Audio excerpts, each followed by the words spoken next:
Hey guys. Actually, I should take this off for the video. Hi, so you can see my eyes. So I've been thinking about this one topic for some time now. Specifically, a topic of TI wanting to find an answer. So the reason that we INTPs that we get answers for everything, so that like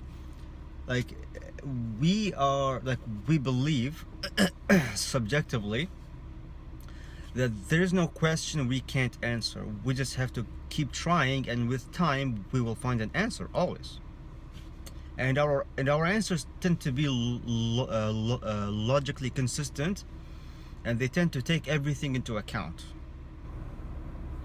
But what I noticed in my personal life and my personal experience is that my answers for real world things around me were never effective. They were never true. They were never accurate. They were always wrong. There was always something wrong with them. They were always that every single time I came up with an answer to something, that answer was completely unreliable 100% of the time. However, in my mind, it was perfectly logically consistent, and it took everything into account. So why is it that every time I come up with an answer to anything, it always seemed like I can't use that answer, even though in my mind it is perfect? I never knew how to respond to that question. I never knew how to react to always coming up with the wrong answer to everything in my life. But recently, not recently, but after a long journey, I realized that the thing that let's just say INTPs, maybe ISTPs, maybe it's the TI function, I don't know. But let's say that we INTPs, the reason that we always come up with I forgot what the hell I was gonna say, but okay. So the reason that my answers seem so useless, even though they seem to take everything into account, is because the information that I had to take into account, the information that I had at my disposal to think of something, to the information I had to digest in order to come up with a satisfying answer, that information did not accurately represent reality. That's why the answers were not useful in reality. That is the thesis here. Now, the advice I'm having is to acquire more information, objective information, such that your answer, the information that you have more accurately represent reality, such that your answers are more useful in reality. Now, because what your TI tries to do is that it only tries. Okay, so you only you have a cognitive need to come up with an answer or a conclusion that satisfies the information or the questions that you have in your mind. Now, what your TI wants to do is just to satisfy that need. It does anything possible to satisfy that need. It doesn't matter what you do, it just wants to satisfy the need. And the easiest way to do that is to come up with any explanation that is logically consistent and satisfies all of the conditions and equations that you have. It does not matter, it is not relevant that your answer is useful in the real world. That is not part of satisfying the need that you cognitively have. That is why sometimes your answers are useless in the world. That's why sometimes your answers are so out there, and it's like you're being delusional. It's like you're making no sense. Yes, it is logically consistent, but it makes no sense.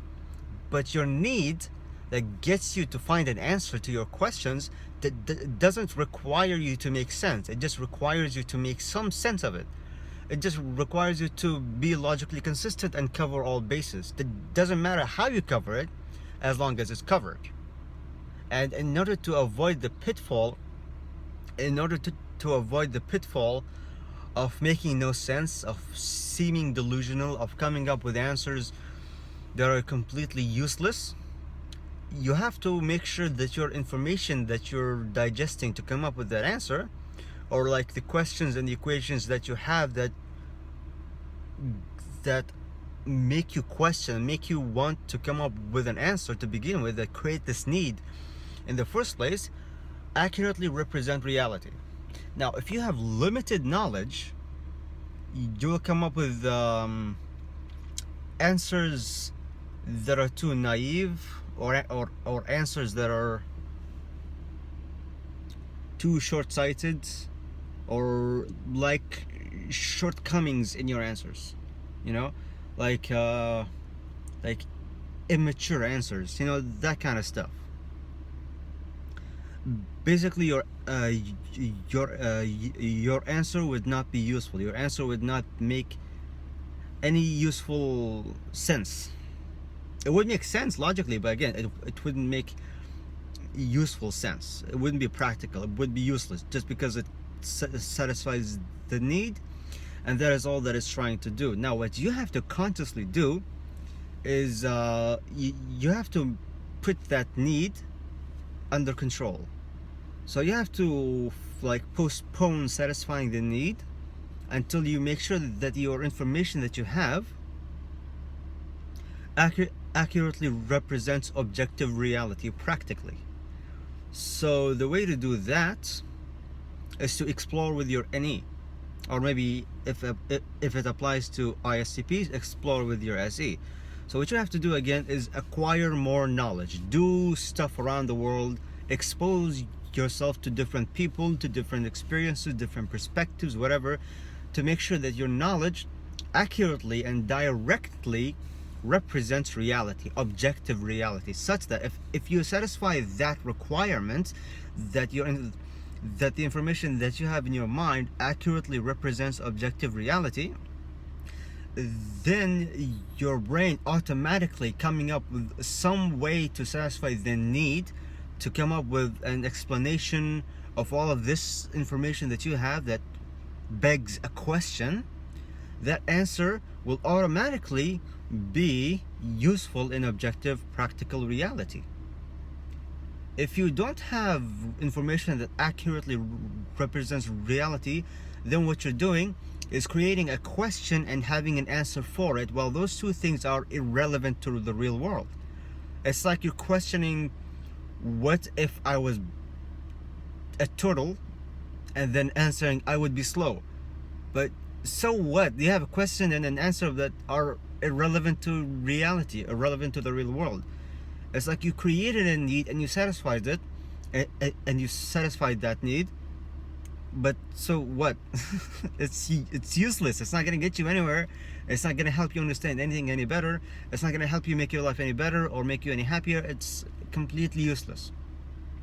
And I experienced that for several years in my adolescent years, because I did not explore life. I did not explore people, and so the information I had in my mind did not accurately represent objective reality at all, like not even close.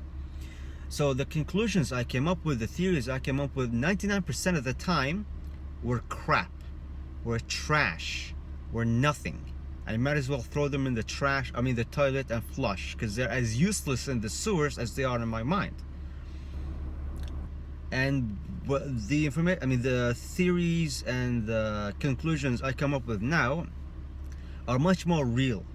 And a good way to tell if they are real or not is if it is practically useful, if you can make your life directly, objectively better by using or making use out of these conclusions.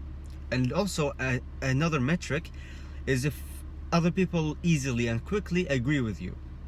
If they don't, then you have to question yourself. But if they do, you're probably correct.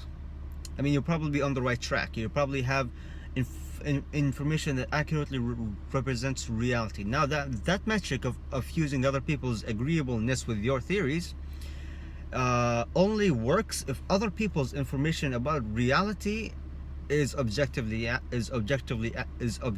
accurate. And so if they are as delusional as you are, then again it's like questioning, but if you're a turtle and answering that, I would be slow. You're creating a need and then satisfying that, but that is separated from reality, and so it's useless. So for you to postpone satisfying the need to come up with any explanation that makes sense to you, for you to postpone that need until you have accurate information about objective reality, is basically you weaponizing your strong need to come up with answers to questions.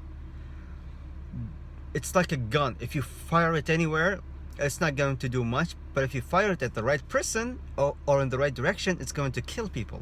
And so it's being more effective. But don't kill people. But you get the idea, right? You're weaponizing a power. You're weaponizing a force.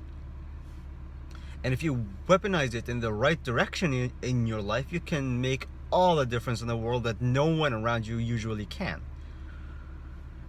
It took me a long time to come up with all of these information, to compile all of these random thoughts into this conclusion right here. And I think I came up with something that makes sense, something that is useful, something that is good. I believe that what I just told you right now is useful. So what you have to consciously do and avoid doing, but you got to do this thing first and then avoid doing the other thing that I will mention later, not avoid and do the same thing. But what you have to consciously do is just be aware. Is the information you're putting into account in your thinking and your theorizing that you do automatically, is that information objective? Does that information objectively and accurately, precisely, directly represents reality and your objective observations of reality? Or are you keeping them in your mind because you so badly want to satisfy the need and hunger for knowledge? Because that's the difference between knowledge for the sake of knowledge that doesn't do anything in your life or anybody else's life, and actually weaponizing your core strength and being useful in your life and in other people's lives. That's the difference there. It doesn't matter how many theories you come up with. If they don't actually answer real world questions, then they're useless. If you don't agree with me on that, let me know in the comments and I will take a look at your comment and respond, most likely respond. I don't always respond to every comment, by the way, but I read every comment, at least. Oh my god. So, my theories in the past about why I am the way that I am, I had so many theories in my life, so many conclusions about me, but 99% of them were trash. They were useless. I came up with conclusions and then I acted based on those conclusions, and then the results of my actions were non-existent. There was no results, no positive results, nothing. After several years of making the same mistake, I now realize that my mistake was not objectively assessing myself, was not making sure that my information corresponds as perfectly as possible to my direct observations of what happens objectively around me, outside of me, of what my senses tell me, not what sense I make of my sense input. It's